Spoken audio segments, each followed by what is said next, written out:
Boa tarde, caros estudantes. Na aula de atualidades de hoje, nós iremos nos focar na América Latina na contemporaneidade. E pensar a América Latina, envolve pensar também uma série de questões. Primeiramente, a própria noção de América Latina. É um continente americano, mas é diferente ao mesmo tempo. Então, a América Latina ela tem uma história bastante particular. Aliás, seus países, seus diversos países, seus diversos estados, seus diversos povos têm histórias bastante particulares, bastante distintas também, do caso da América anglo-saxônica, como o caso dos Estados Unidos, que já foi abordado, e também dos países ibéricos, que acabaram, de certa forma, sendo a base para esses estados latino-americanos, até retomando muitas vezes, o que o Nestor Garcia Canclini ele afirma, a América Latina é uma terra das culturas híbridas, então é uma terra de culturas híbridas, não é a mera soma dos elementos europeus, principalmente ibéricos, africanos, indígenas dos mais variados tipos, assim como também dos migrantes que vieram posteriormente nos séculos 19 e 20. É uma cultura única, é uma cultura própria que é fortemente baseada no sincretismo cultural, que é percebido desde as questões mais cotidianas até as esferas mais extensas. Então, o continente, que nós podemos chamar dessa forma, latino-americano, embora não seja geograficamente um continente, vamos dizer dessa forma, ele abrange, um grande caldeirão cultural, um grande caldeirão de tradições das mais diferentes, que tem histórias e trajetórias muito diferentes, mas que se encontram no continente latino-americano. Assim como a formação de cada um desses estados está intimamente relacionadas a esse grande encontro de civilizações, que é presente na América Latina. Então, a América Latina, ela tem uma história, de certa forma, até mesmo antiga, podemos dizer assim, nós trabalhamos com esses últimos contextos, vamos dizer dessa forma, dos estados nacionais na África, na Ásia, os estados nacionais latino-americanos podemos até dizer que são os primeiros estados nacionais que nós temos na história, Já muitos têm mais de 200 anos na atualidade, como estados independentes. E isso é bastante marcante, e também é muito importante para os pontos que nós iremos tratar. Então, a primeira coisa que nós devemos pensar, quando nós falamos da América Latina, é o que define uma nação latino-americana. É uma pergunta sem uma resposta precisa, Existe uma grande discussão, sobre os projetos de nação, sobre o próprio ideal de nação latino-americano. No entanto, a América Latina ela tem uma característica bastante específica. Diferentemente do caso europeu, africano ou asiático de uma forma geral, na América Latina nós temos justamente o que Canclini chama de uma desterritorialização. E o que seria isso? Basicamente, a América Latina ela não é pautada em fronteiras étnicas ou nacionais, como é o caso dos estados europeus ou assim como os estados modernos africanos e asiáticos, nem no nacionalismo constitucional, na ideia de um país que visa abrigar um determinado povo, enquanto os outros povos são considerados minorias. Pelo contrário, é difícil precisar de uma forma geral um povo latino-americano, mas ao mesmo tempo é fácil. De certa forma, quando nós falamos qual é o povo que habita a Colômbia, são os colombianos. Da mesma forma, qual é o povo que habita o Brasil, são os brasileiros, Qual o povo que habita o Peru, são os peruanos. Claro, deixando de lado, as várias questões indígenas, os grupos indígenas que cada vez mais têm florescido uma identidade própria, inclusive para demandas, políticas e sociais, que é algo também bastante presente na América Latina, a questão indígena, um ponto também que nós iremos tratar, um ponto que nós iremos ver, sobre a questão indígena e justamente, nesse contraponto da modernidade, uma América Latina inserida no cenário global do século XXI, mas que ao mesmo tempo nós temos uma grande concentração, de comunidades aborígenes, de comunidades indígenas, que tem uma grande relevância para o aspecto cultural e mesmo para o aspecto social dos países latino-americanos, sendo que cada um lida com esses grupos indígenas de uma forma distinta, né? Até historicamente tratando, né? Que é um ponto também que nós devemos ter em vista. Mas a questão é que uma característica central dos estados latino-americanos é que eles são assimilacionistas, né? Então, justamente quando nós falamos que quem vive na Colômbia são os colombianos ou no Brasil é os brasileiros, é justamente, né, porque nós temos na América Latina uma ideia de nação que perpassa a questão étnica, né? Então, basicamente, os estados latino-americanos, eles têm uma perspectiva de assimilação, né? Durante principalmente o século XIX, mas sobretudo no início do século XX, né, acabou se construindo uma visão de nacionalidade dos países latino-americanos que englobava todos esses povos. Então é uma coisa bastante específica da América Latina que nós não temos uma nacionalidade baseada necessariamente em grupos étnicos, linguísticos ou mesmo em apenas, né, questões históricas e tradicionais, mas sim um projeto de nação que engloba os mais variados povos que existem na América Latina e que inclusive faz da própria miscigenação e do sincretismo cultural uma parte importante da identidade latino-americana, né? Então, se nós pensarmos a questão da nação latino-americana, né, os estados nacionais latino-americanos são um dos poucos exemplos que nós temos no mundo que tem como base uma identidade miscigenada. Claro que não quer dizer em nenhum momento que os outros povos não o sejam, né, que os outros povos não sejam miscigenados. Todos os povos do mundo são, de certa forma, miscigenados. Todos passaram durante seus milênios de história, né, por vários cruzamentos culturais, né? Mas o caso é que a América Latina teria sido, né, um dos primeiros lugares a valorizar a miscigenação como uma característica própria de sua identidade. Isso é um ponto importante também, né? Então, a América Latina, ela é bastante, né, justamente por conta disso, multiétnica e multicultural, né? Então nós encontramos diversas culturas, diversas tradições que se juntam, que se mesclam, mas que ao mesmo tempo buscam se manter, né, em determinados grupos de uma forma mais purista, né? Então a gente pode observar, por exemplo, o mesmo caso do Brasil, né? O Brasil, apesar de existir uma cultura, uma identidade brasileira, né, que é baseada no sincretismo e na miscigenação cultural, nós temos determinados grupos específicos que têm como base uma forte identidade e que remontam a tradições específicas. A comunidade japonesa em São Paulo, as comunidades italianas e alemãs no sul e no sudeste, né? Assim como também os povos indígenas, os remanescentes de Quilombo, né? Assim como também em outros locais da América do Sul, da América Central e do México, nós encontramos também essas mesmas características, né? Então é uma coisa bastante curiosa em que nós temos ao mesmo tempo um grande projeto assimilacionista de formação de uma identidade monolítica, né, formada a partir da miscigenação, mas ao mesmo tempo grupos que evocam um passado que remete a outras tradições de fora da América Latina, mas que se solidificaram no continente latino-americano, né? A questão também muito presente, né, é uma grande questão, né, a questão do idioma também como meio unificador, né?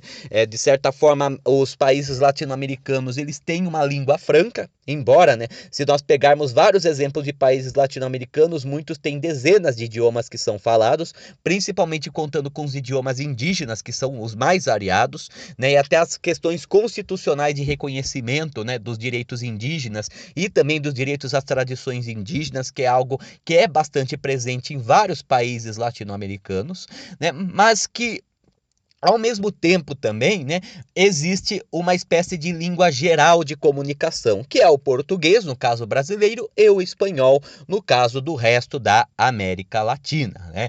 Então nós observamos a partir disso, né, que é uma herança estrutural muito presente dos antigos tempos coloniais foi a manutenção do idioma, né? Nós falamos um pouco sobre as heranças estruturais nas aulas anteriores e a América Latina ela também possui, né? Mas são heranças estruturais muito mais bem consolidadas em grande parte porque elas foram incorporadas à própria cultura latino-americana ao longo desses mais de 200 anos de história como países independentes. Então, atualmente, né, até nós podemos observar que o português e o castelhano, né, não são necessariamente idiomas estrangeiros, como é algo, por exemplo, que é tratado em algumas regiões da África, né, como o francês, ou então o inglês como língua das elites, ou então que remete a um passado colonial distante. Não, né? Pelo contrário, o português, ele ele é uma expressão da brasilidade, né? Ele é uma expressão do próprio povo brasileiro, e ainda mais as diferenças regionais com o português de Portugal e os portugueses da África identificam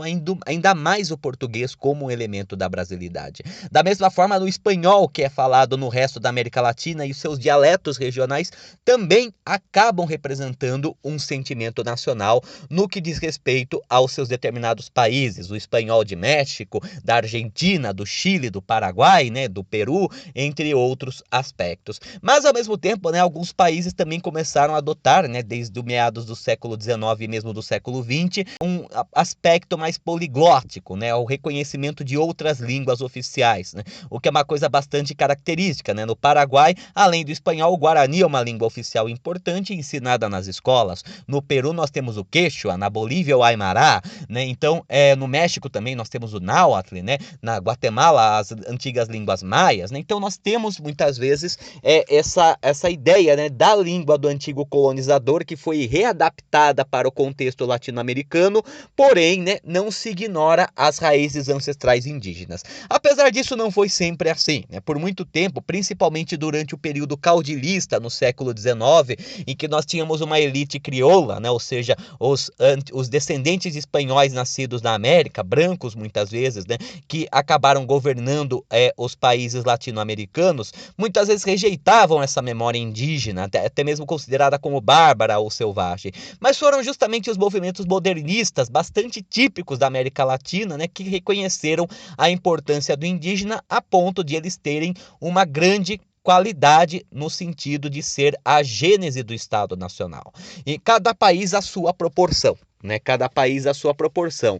O México considera o início da sua história com a fundação de Tenochtitlan pelos astecas. Né? O Peru considera a sua história com as antigas civilizações dos Andes, né? Nazcas, Moche e Incas, entre outros exemplos. Né? Assim como o caso boliviano com Tiwanaku e Huari, né? Entre outros aspectos. São poucos países que, de certa forma, ainda rejeitam um certo passado indígena. Mais especificamente o caso argentino, né? Que chama bastante atenção, no qual, né, nós tivemos uma relação bastante tensa, né, entre o Estado argentino e as comunidades indígenas, principalmente durante a chamada Campanha do Deserto, no final do século XIX. Né? No entanto, é uma coisa bastante comum na América Latina remeter a esse passado indígena. E o Brasil mesmo também, embora, né, por muito tempo tenha se demorado no Brasil de tentar identificar a história do Brasil indígena, é uma coisa recente, embora na academia já fosse algo mais antigo, né? É uma coisa que nas escolas começam a se ensinar a história do passado do Brasil indígena apenas do século XXI, né? Até então apenas se falava que os indígenas existiam e a relação deles com os portugueses, né? Mas de qualquer forma a noção do indígena como um dos povos formadores do brasileiro é uma coisa já bastante antiga, né? Uma coisa que já remete à década de 30, de 40 do século XX, né? Uma coisa já bastante antiga também, né? Em grande parte por conta dos movimentos modernistas, os romances indianistas que eram presentes na América Latina, que tinham um viés bastante crítico, inclusive, né, de crítica social, ao mostrar a condição bastante delicada na qual os indígenas se encontravam durante os regimes caudilistas, o romantismo brasileiro que evocava muitas vezes o indígena baseado nos ideais medievais, mas também o modernismo, né, que começou a ter uma valorização do indígena mais realista, não envolto nas idealizações que existiam no romantismo,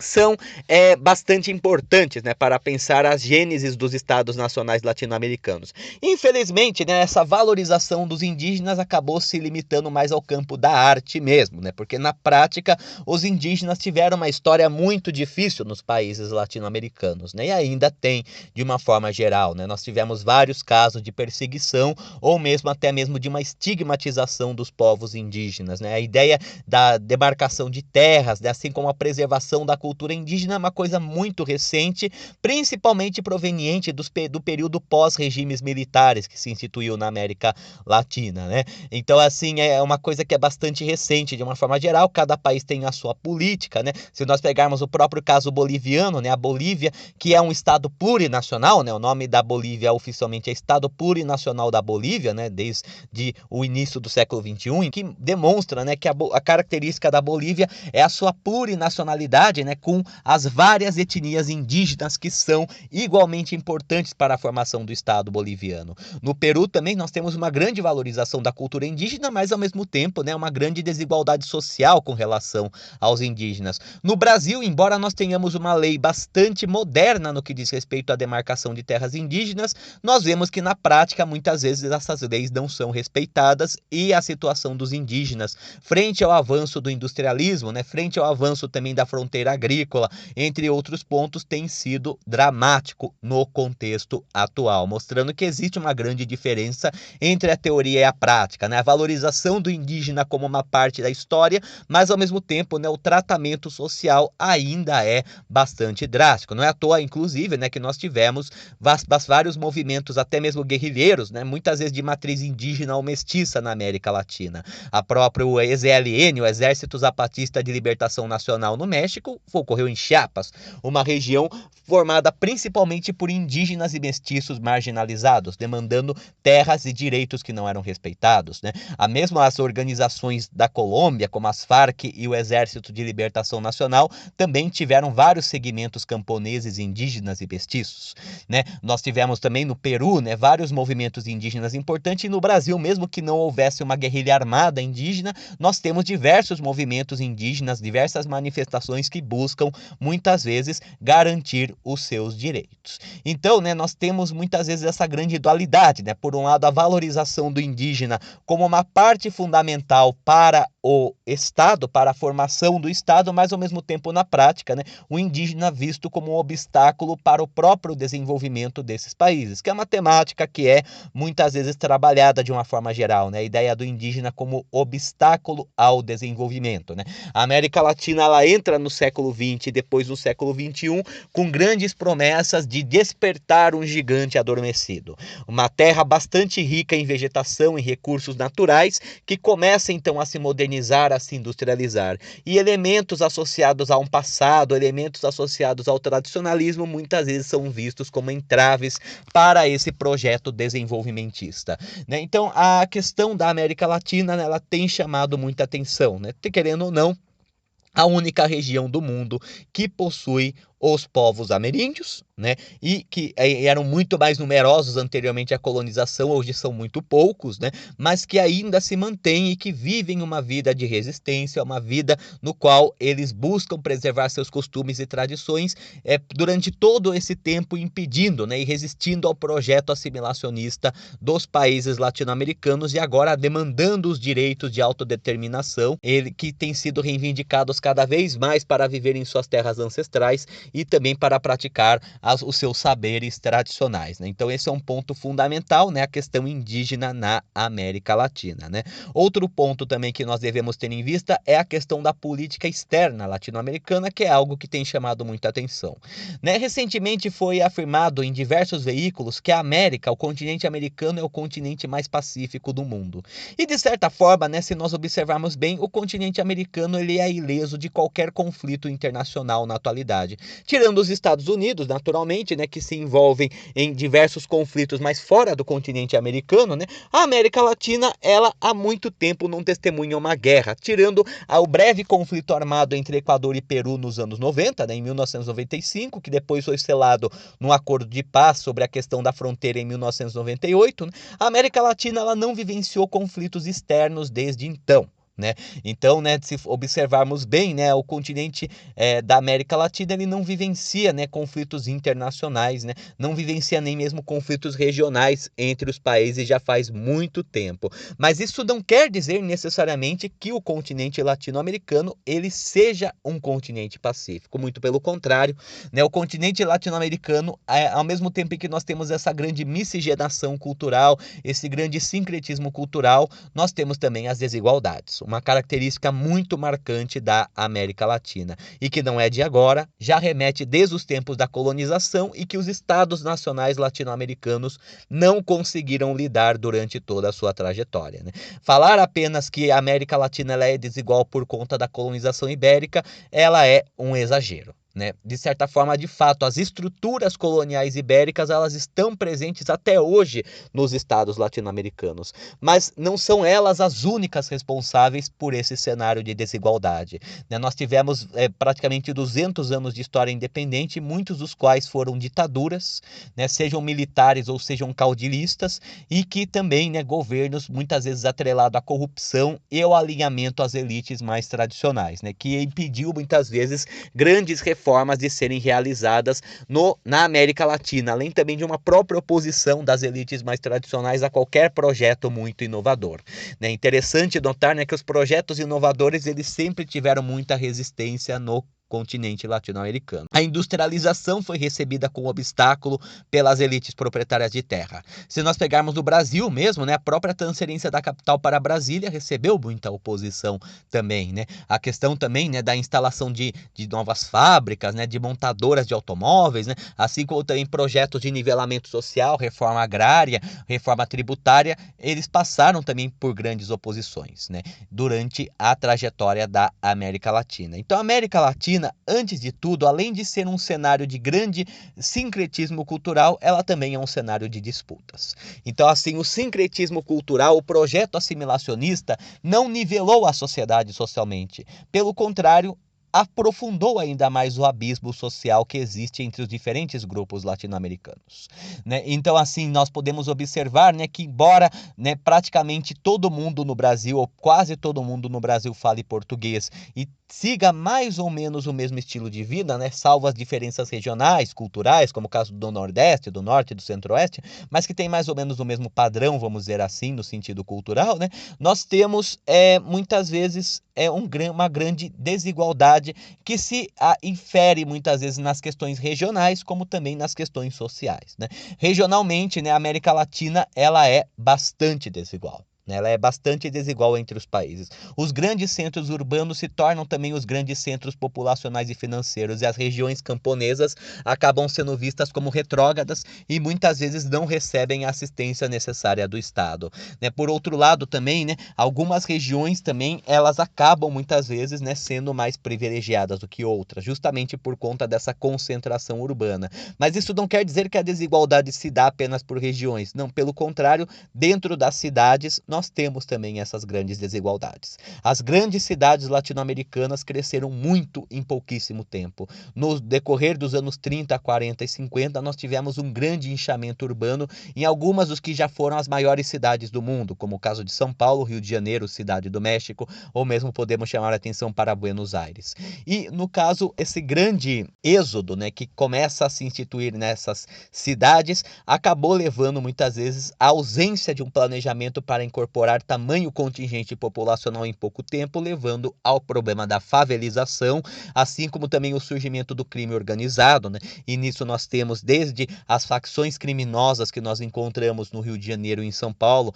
até os cartéis de drogas na Colômbia e no México, né? Como de Juárez, né? No México, assim de Guadalajara no México, assim como o cartel de Medellín e de Cali na Colômbia, né? Que fizeram bastante história também, né? Como uma forma de poder paralelo em regiões onde o Estado não era capaz de dar conta, mas ao mesmo tempo, né, que acabaram exercendo um regime bastante autoritário, né, com base no tráfico de drogas, mas né, essas desigualdades elas são um cenário bastante marcante até na própria paisagem latino-americana, né? As grandes cidades com grandes arranha-céus, os mais modernos, convivendo com favelas e bairros bastante improvisados, né? Isso é uma característica que mostra, né, que a desigualdade ela está visível na própria paisagem latino-americana. E esse é um problema, né, que tem sido um grande desafio para lidar, né, desde a independência dos países latino-americanos e que permanece na atualidade e permanece com muita força na atualidade.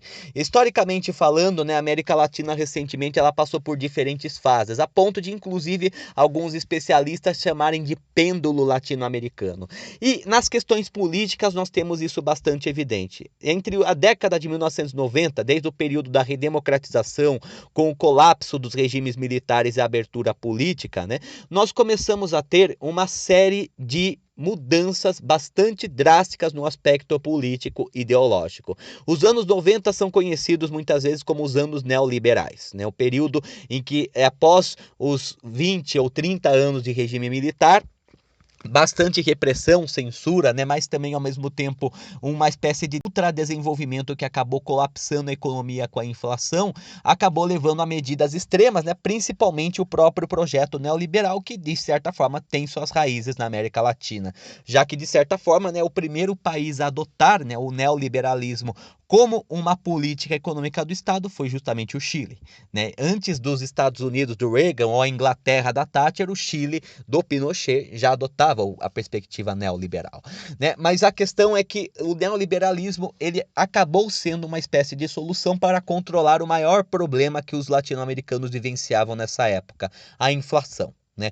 E a grande medida foi a questão do Estado mínimo. Né? Durante praticamente toda a fase do período populista, assim como também a fase dos regimes militares, nós tivemos uma grande estatização de empresas, né? Ou seja, o Estado controlando os recursos estratégicos. Uma saída que pareceu viável para o momento foi a privatização. Né, dos grandes recursos que a América Latina possui e que muitas empresas estrangeiras passaram a se interessar.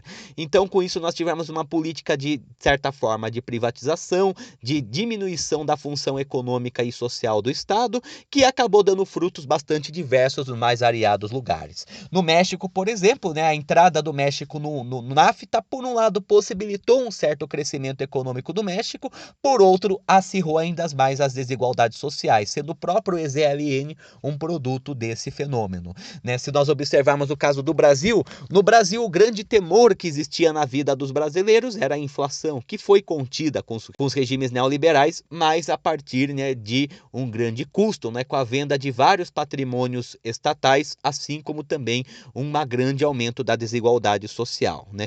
E na Argentina, então, né, o neoliberalismo ele se mostrou inteiramente caótico, né, nos governos Menem e Fernando de la Rúa, com uma grande corrupção do Estado e também uma grande dívida da Argentina com o FMI. Então varia muito de lugar para lugar. Por outro lado, no Chile, né, de certa forma, o neoliberalismo ele manteve uma aparência de estabilidade social, mas que recentemente mostrou ser apenas uma aparência, né, com as várias revoltas e manifestações que ocorreram no Chile recentemente, né, sobretudo a questão da previdência privada, né, assim como também o próprio legado constitucional, né, do regime Pinochet, né, que acabou sendo, né, desmantelado nesses últimos momentos. Né? Então, assim, nós percebemos, né, que justamente por serem países com realidades muito diferentes, né, até internamente falando, nós tivemos também efeitos muito diferentes do neoliberalismo. E muitas vezes o efeito da austeridade e também do aumento da desigualdade levou o que dos anos 2000 até o começo da década de 2010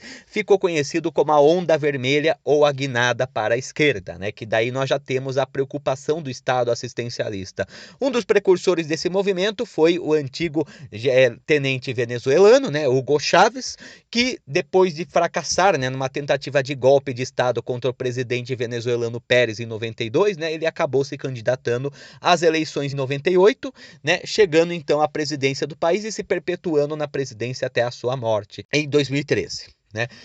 No caso, o Hugo Chávez ele abriu de certa forma um novo caminho para a América Latina, né, que acabou sendo a chamada Revolução Bolivariana, como ele mesmo gostava de chamar, de uma espécie de socialismo que seria adequado ao sistema latino-americano e a ideia de uma integração regional entre os países latino-americanos que para combater o subdesenvolvimento e o combate ao que ele chamava de o imperialismo norte-americano e o imperialismo das potências estrangeiras. Chamar talvez o governo venezuelano de socialista nesse período é um exagero, pois na verdade ele não engloba todas as características clássicas do socialismo, né? Mas de certa forma, né, nós tivemos um projeto de um Estado assistencialista que começou a ser adotado por vários outros países, né? Nós tivemos na Argentina o casal Kirchner, né, Néstor e Cristina Kirchner, que evocaram muitas vezes a memória do grande líder populista argentino Perón, né, que acabou, né, fazendo uma aliança com os setores sindicais e trabalhistas, né? No caso brasileiro, né, nós vamos ter, né, depois de praticamente uma década inteira de neoliberalismo, né, o governo do Partido dos Trabalhadores, né, que vai também buscar essa perspectiva assistencialista. Né. Nós vamos ter também em outros casos, né, Rafael Correa no Equador, Evo Morales na Bolívia, Ortega na Nicarágua, né, entre tantos outros exemplos, né, nós vamos ter essa perspectiva de um Estado assistencialista, né, ou até mesmo o que alguns, né, chamam, embora controversamente, né, de neopopulismo. Ou seja, a ideia, né, da das lideranças se aproximarem novamente dos setores sindicais, dos setores trabalhadores e tentar fazer reformas para benefício da população, tentando nivelar muitas vezes as desigualdades a partir de uma série de políticas assistencialistas bancadas pelo Estado. Então aí nós vamos ter também novamente, assim como o caso da fase neoliberal, diversas situações, né, muito distintas nesse contexto latino-americano, né? Então, por um lado, esse período, né, da guinada à esquerda ou da onda vermelha contribuiu e muito, né, para algumas melhorias sociais no campo da América Latina, né? Então nós temos uma política externa mais independente, menos dependente dos Estados Unidos pelas lideranças que seguiram essa linha, né? Nós vamos ter também, em alguns casos, né, uma cooperação maior entre os países latino-americanos, né?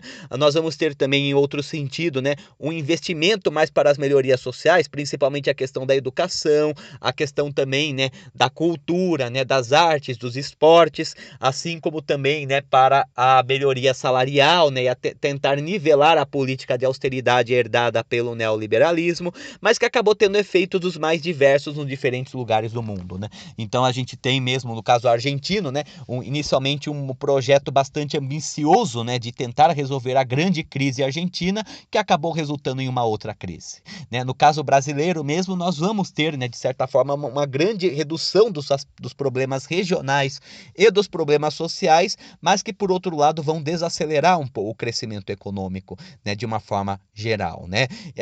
Nós vamos ter também, no caso da Venezuela e da Bolívia, né, governos que começaram a se perpetuar no poder, né, sendo Evo Morales passando emendas constitucionais para continuamente se reeleger, né, o que acabou inclusive levando muito da oposição a considerar o seu governo um governo autoritário, e no próprio governo do Hugo Chávez e de seu sucessor o Maduro, né, uma certa perseguição aos opositores, né, uma certa radicalização, né, e perseguição a opositores também, principalmente da imprensa e políticos mais extremamente opostos ao governo em questão, né?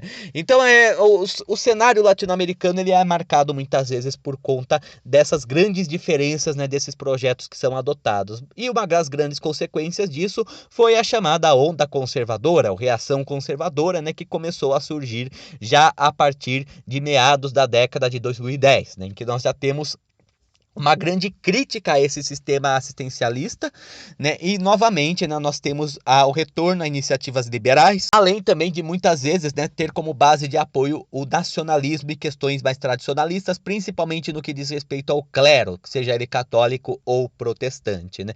Então algumas iniciativas mais conservadoras, mais tradicionalistas e liberais do sentido econômico voltaram à tona na América Latina, né, depois de muitas vezes, né, os governos, né, desse período mais da esquerda, né, não terem, de certa forma, né, embora tenham realizado algumas reformas, não terem conseguido completá-las, não terem conseguido concluí-las, pelo menos a curto prazo, né? E agora, novamente, nós estamos tendo um novo cenário de disputas que está sendo marcado, né, como o caso da derrota do Macri, né, que foi um representante do neoliberalismo na Argentina, assim como também a vitória de Luiz Arce, né, que é bastante atrelado ao Evo Morales na Bolívia, né, depois de uma grande convulsão política que se institui no país, né, e também, né, vários outros movimentos de oposição que surgem em outras regiões, né, um novo centro de disputas políticas e ideológicas na América Latina, né, que nós não sabemos onde irá dar, né? Ainda seria muita presunção, né, tentar fazer uma previsão sobre um futuro tão incerto, né? Qual que será o futuro dos países latino-americanos, sobretudo porque, como nós vemos, o projeto neoliberal, o projeto assistencialista, o projeto conservador, eles tiveram resultados muito diferentes em diferentes lugares. Então nós não sabemos como isso irá ocorrer, né? Onde isso irá levar. Mas de qualquer forma, é uma coisa central que nós temos, né, que independentemente do caminho ideológico que a América Latina irá seguir,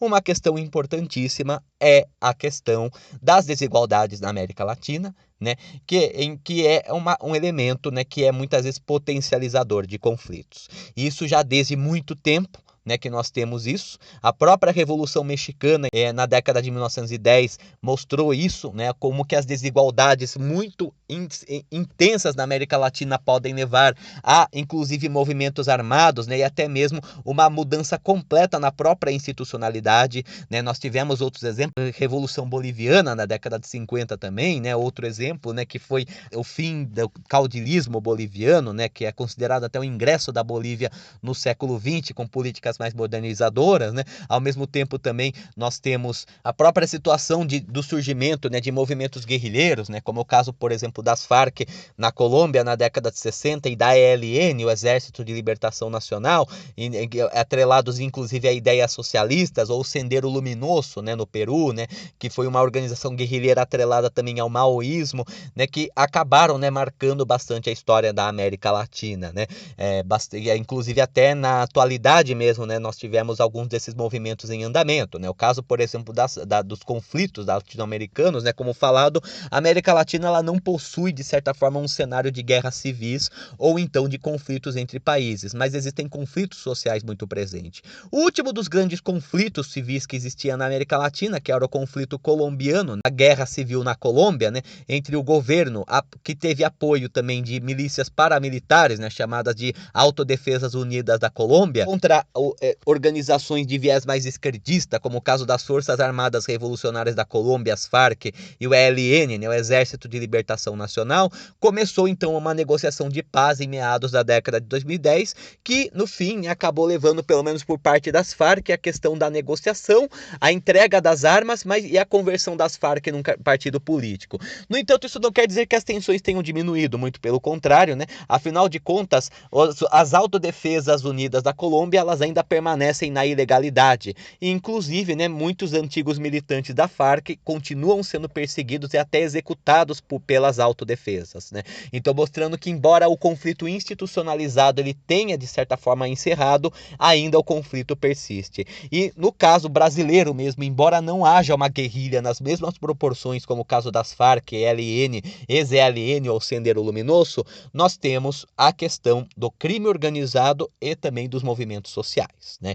Então são coisas muito presentes no Brasil. Lugares bastante desolados em que o Estado não tem poder foram dominados pelo crime organizado, né? Primeiro o Comando da Capital, por exemplo, o Comando Vermelho, só para falar algumas das facções, né, que estão presentes principalmente nas grandes favelas brasileiras, que são lugares onde os serviços básicos do Estado não chegam e que o poder paralelo do crime organizado acabou se instalando, né? Não há uma guerra civil na mesma proporção da Colômbia ou na mesma proporção do Peru, mas há sim um conflito latente, um conflito que está em constante andamento, né, durante a história recente do Brasil, né? Da mesma forma também, no Brasil encontramos alguns dos maiores movimentos sociais do mundo que buscam muitas vezes reivindicar os direitos da cidadania. Um dos maiores do mundo mesmo é o próprio MST, né, Movimento dos Trabalhadores Sem Terra, né? Foi surgido a partir de um desdobramento das antigas ligas camponesas, né, no sul do Brasil, e que acabou, né, sendo um movimento, né, que tem inclusive, né, células em todo o território nacional, né, ocupando as chamadas terras improdutivas com a instalação de acampamento, em grande parte por conta dos efeitos trágicos do êxodo rural no decorrer dos anos 60 e dos anos 70, né, com a grande concentração fundiária que o Brasil passou a ter, né? Então, a América Latina, ela pode não ter as tensões clássicas no sentido internacional, mas não é um continente livre de tensões. Há muitas tensões ainda no continente latino-americano. A política interna mesmo, né, o próprio pêndulo latino-americano, ele é reflexo dessas tensões. Ele é reflexo de uma conjunção de interesses que são muitas vezes opostos, né? Interesses de setores mais tradicionalistas, conservadores, empresariais, setores populares, camponeses e indígenas, né, muitas vezes não se conciliam, né, nessa nova forma de Estado latino-americano, e isso acaba provocando não só grandes convulsões sociais das mais variadas, como também essa instabilidade política que nós testemunhamos na América Latina recentemente. Então nós vemos o próprio caso venezuelano, em que nós temos dois governos, né, recentemente, dois governos no mesmo país, né? Alguns setores consideram um legítimo, outros consideram outro, né? Nós temos o chavismo e o antichavismo, né? Políticas mais liberais com Guaidó, né, mais alinhadas aos Estados Unidos, e o Maduro, que tenta acabar representando o antigo chavismo, né? Até mesmo mesmo Cuba tem um futuro incerto, né? Depois da morte de Fidel Castro, né? Não se sabe ainda como que Cuba irá acabar sobrevivendo, né, com a experiência socialista no decorrer do futuro, né? Desde o final do regime Fidel Castro, Cuba já demonstrou alguns sinais de abertura, como a visita do Papa para Cuba, por exemplo, ainda durante os anos de Fidel Castro, assim como também, né, o restabelecimento de algumas relações diplomáticas e até mesmo a possibilidade da suspensão do embargo por parte dos Estados Unidos, né? Então nós também não podemos prever até o mesmo futuro de Cuba, né, que acabou sendo um dos últimos países socialistas do mundo no continente latino-americano, né? E que de certa forma, né, acabou, né, mesmo com o embargo, né, mesmo com a política de embargo e de bloqueio econômico, acabou de certa forma improvisando e também conseguindo se desenvolver, né, e passar pelas turbulências da virada do século XX para o século XXI, né. Também não sabemos, né, a questão que é presente no que diz respeito às antigas colônias, os departamentos ultramarinos, né, nesse cenário de separatismo e de globalização, qual que será o papel deles? Um exemplo que nós temos bem clássico é o exemplo de Porto Rico, né. Porto Rico, ele é o que é chamado de Estado Livre Associado dos Estados Unidos, né? Ou seja, ele não chega necessariamente a ser um Estado, no entanto, os porto-riquenhos eles têm alguns direitos dos americanos, embora eles não elejam o presidente dos Estados Unidos, né? Porto Rico, a população de Porto Rico, embora com seus 3 milhões de habitantes, não conta para a votação do presidente dos Estados Unidos, mas que tem um governo próprio, de certa forma, né? E tem, inclusive, a questão da cidadania americana, né? No entanto, né, eventos recentes, como por exemplo o próprio radicalismo anti-imigração dos Estados Unidos, assim como também os tornados, né, os incidentes naturais que acabaram varrendo Porto Rico e o Estado americano deu pouquíssima assistência a eles, tem levado a rever o status de Porto Rico, que tem há muito tempo sido dividido entre aqueles que são os unionistas, né, que defendem a união de Porto Rico integral como o 51º estado norte-americano, assim como aqueles, né, que defendem uma independência total de Porto Rico com relação aos Estados Unidos, né? De qualquer forma, a ideia do Estado Livre Associado é uma ideia da manutenção do status quo, é uma ideia que tem sido já bastante questionada, né? Esse status de Porto Rico, principalmente durante as grandes problemáticas que nós temos no mundo contemporâneo. A América Central também, né, tem sido um outro ambiente em que nós temos muitas vezes demandas populares muito crescentes para países historicamente caudilistas e latifundiários que têm inclusive uma grande pressão dos Estados Unidos para a formação do seu governo, né? Nicarágua, de certa forma, com a Revolução Sandinista nos anos 80, acabou inspirando uma série de movimentos populares na região, né? Mas o futuro desses países é bastante incerto, né?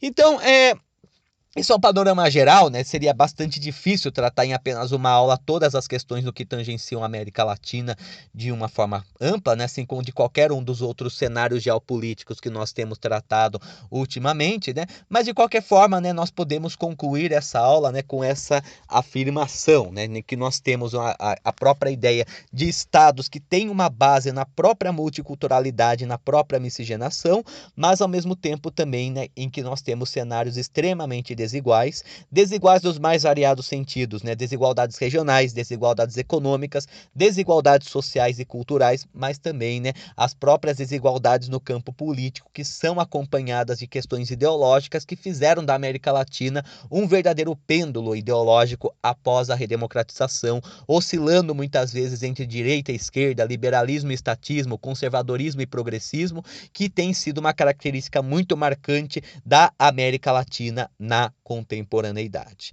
né? Então, com isso, né, é justamente isso, né, essa grande volatilidade ideológica e política da América Latina, né, que justamente tem implicações na política externa, implicações também de como os estados eles lidam com os grupos populares e com as minorias, tem tornado bastante incerto até para os principais especialistas tentar prever, né, qual que será o futuro da América Latina. Mas de certa forma, né, não podemos negar que com uma terra de grandes riquezas culturais e grandes riquezas naturais, assim como também uma ambição cada vez maior pelo desenvolvimento desses países, pode levar, por um lado, o século XXI a ser bastante próspero para a América Latina, como também pode levar a ser um século bastante desastroso, né? Apenas devemos testemunhar, né, para poder tirar nossas próprias conclusões no futuro. Uma boa tarde a todos e tudo de bom.